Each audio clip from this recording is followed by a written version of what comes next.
Break के बाद स्वागत है आपका न्यूज इंडिया में। अब रुक कर लेते हैं अगली खबर की और आपको बता दें कि जम्मू कश्मीर में आतंकियों के खिलाफ सुरक्षा बलों का ऑपरेशन लगातार जारी है। शोपिया के सुगो हिदामा इलाके में आतंकियों और सुरक्षा बलों के बीच मुठभेड़ हुई, जिसमें 4 आतंकियों को मार गिराया गया और इस हफ्ते शोपिया में एनकाउंटर की ये तीसरी सबसे बड़ी घटना और इससे पहले रविवार को 5 और सोमवार को 4 आतंकी मार गिराए गए थे।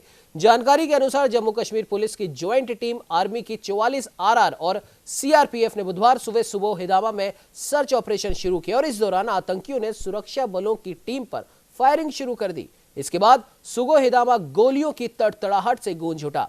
पुलिस के सीनियर अफसरों ने आतंकियों और सुरक्षा बलों के बीच फायरिंग की पुष्टि की। अधिकारियों के मुताबिक 2 से 3 आतंकियों के छिपे होने की भी खबर थी। फिलहाल 4 आतंकियों को मार गिराया गया है।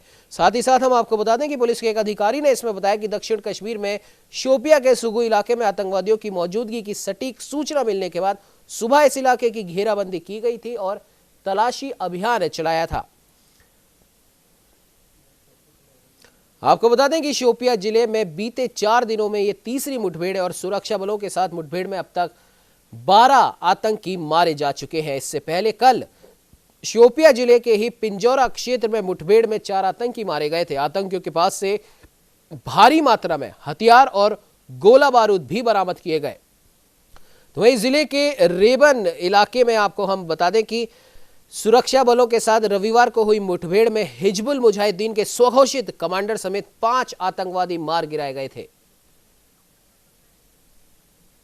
वहीं इस पर बात करने के लिए हमारे साथ state head doctor Chandrasen Verma लगातार फोन लाइन से जुड़े हुए। चंद्रसेन जी, जिस प्रकार से लगभग 10 से 12 आतंकी 72 हुरों के साथ मिलने के अभियान पर निकल पड़े हैं, क्या लगता है आपको कि पाकिस्तान क्या ये मान चुका है कि अब अगर उसे इन आतंकियों को या जो भी इस प्रकार की हरकत करना चाहता है भारत के अंदर, उनका 72 हुरों से मिलने का सपना भारत के सेना के वीर जवान ही पूरा कर सकते हैं? चंद्रसेन जी, अगर पिछले 2 हफ्तों की बात करें तो भारतीय सेना ने 26 आतंकवादी ढेर कर दिए, जिसमें 8 टॉप कमांडर शामिल हैं। जम्मू कश्मीर में बीते दिनों में हिजबुल मुजाहिदीन, लश्कर-ए-तैयबा समेत कई बड़े आतंकी संगठनों की सुरक्षा बलों ने कमर तोड़ दी है और सुरक्षा बलों ने आतंकी संगठनों से कई जितने भी टॉप के कमांडर उनको मार गिराया है। और ईद के बाद ये सुरक्षा बलों के आतंकी जो सफाया है बहुत तेजी से हो गया है।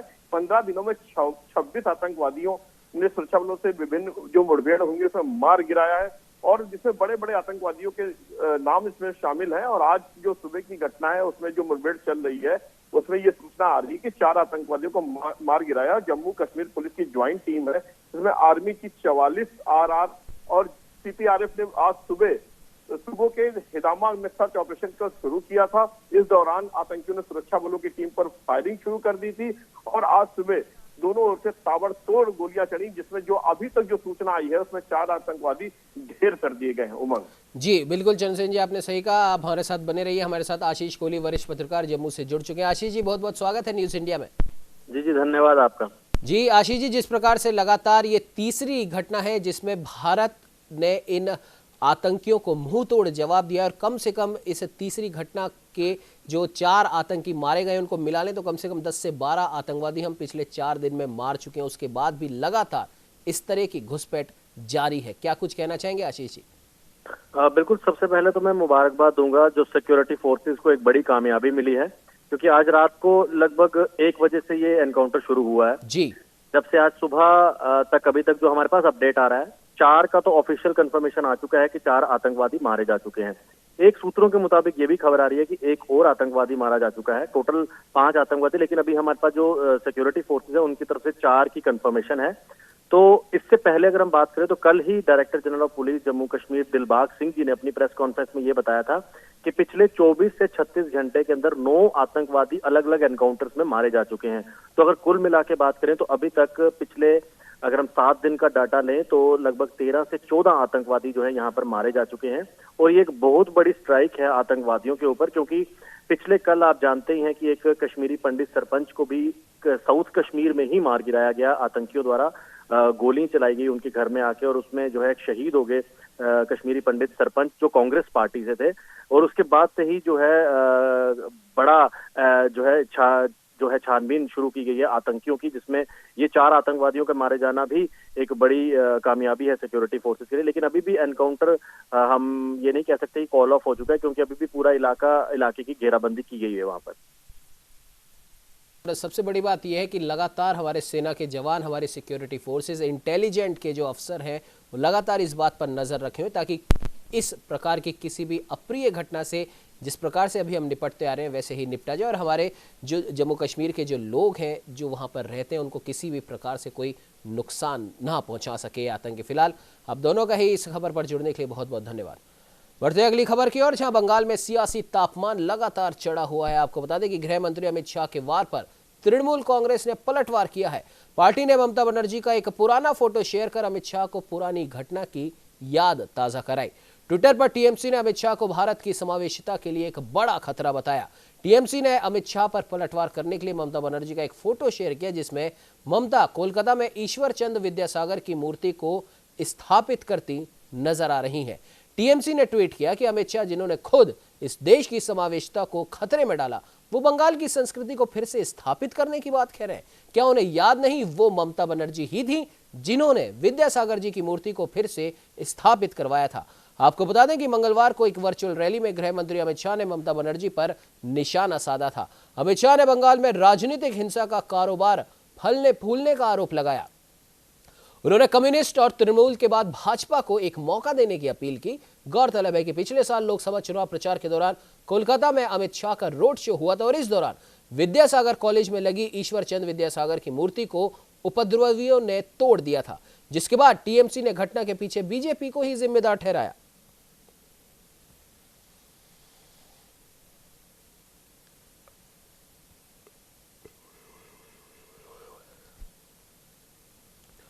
तो आपको बता दें कि गृह मंत्री अमित शाह की वर्चुअल रैली में लगाए गए ममता बनर्जी और तृणमूल कांग्रेस के ऊपर जो आरोप है उनका टीएमसी के आधिकारिक ट्विटर हैंडल से जवाब आया है। उन्होंने कहा कि ममता बनर्जी की वो पुरानी फोटो आप याद कीजिए जिसमें वो खुद ईश्वर चंद विद्यासागर की मूर्ति को स्थापित कर रही है। खैर, इस पर बात करने के लिए हमारे साथ state head doctor Chandrasen Verma जुड़ चुके हैं।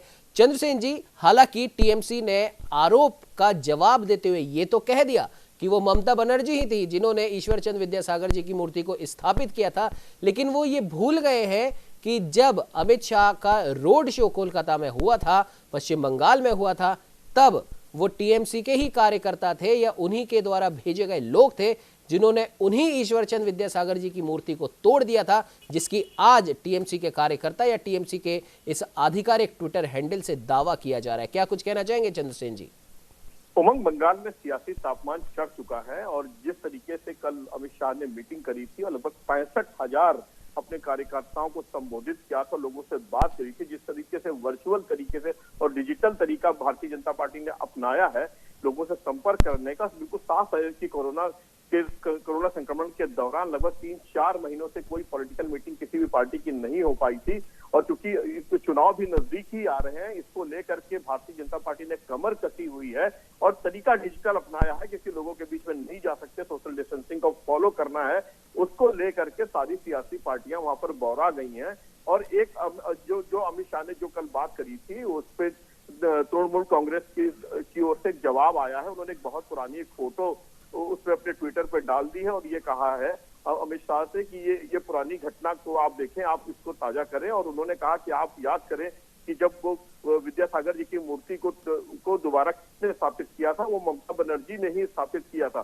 तो इस तरह की बातें वहां से लेकर के आ रही हैं और उन्होंने कहा, ये भी कहा था कि अमित शाह ने बंगाल में जब कल आरोप लगाया था कि राजनीतिक हिंसा का जो कारोबार फल फूल रहा है उसके पीछे ये तृणमूल कांग्रेस का ही हाथ है और ये पूरी तरीके से उन चीजों में लिप्त है। उसका जवाब आज इस पार्टी की ओर से आया है एक ट्वीट के जरिए। उमंग, बिल्कुल चंद्रसेन जी, आपने सही कहा और सबसे बड़ी बात यह है कि जिस प्रकार से अब खुद गृह मंत्री अमित शाह जो वर्चुअल रैली के जरिए कल तमाम आरोप प्रत्यारोपों का दौर जो वहां पर चलता रहा, जाहिर सी बात है कि टीएमसी खुद भी एक हम कह सकते हैं कि सुरक्षात्मक लहजे में उन सभी आरोपों का सिलसिलेवार जवाब दे रही है। खैर, अब यह सिलसिला तो अभी और आगे बढ़ेगा क्योंकि सियासी पारा अब पश्चिम बंगाल में चढ़ चुका है। फिलहाल इस खबर पे तमाम जानकारी देने के लिए आपका बहुत बहुत धन्यवाद।